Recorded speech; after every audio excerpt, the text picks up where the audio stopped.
La Chine serait en train de créer des drones fantômes à l'exemple des États-Unis. L'armée chinoise se préparerait à une guerre sous-marine contre les États-Unis pour la suprématie en mer, et serait en train de se doter de drones sous-marins de pointe et de poissons bioniques, d'après le journal chinois de l'Armée populaire de libération.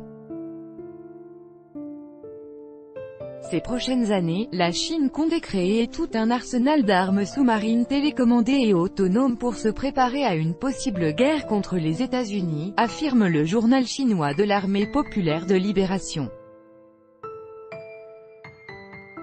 Selon le journal, la Chine entend notamment fabriquer des drones sous-marins qui pourraient mener des attaques secrètes et des réseaux de capteurs sous-marins qui seraient détectés qui se cacheraient sous des plantes au fond de la mer partout dans le monde et transmettraient leurs données par satellite. Le journal de l'Armée populaire de libération évoque entre autres des petits sous-marins qui tiendront des embuscades avec des robots, des armes fantômes, et des dispositifs bioniques ressemblant à des poissons. Des armes fantômes peuvent être déployées à l'avance, avant qu'une crise ne dégénère en guerre, au fond de la mer ou dans un détroit stratégique par lequel passeront sûrement des navires ennemis. On peut utiliser ces armes au moyen d'un système de communication à basse fréquence basé dans l'espace ou en mer pour mener des attaques intelligentes, est-il indiqué dans l'article.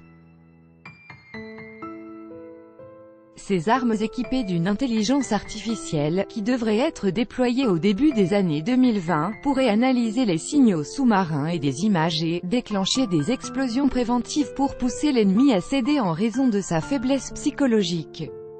Selon les médias, Lin Yang, directeur des équipements de technologie marine à l'Institut Shenyang d'automatisation de l'Académie chinoise des sciences, a confirmé l'été dernier que la Chine travaillait sur de très grands sous-marins sans pilote, appelés XLUV, destinés à rivaliser avec des projets américains analogues.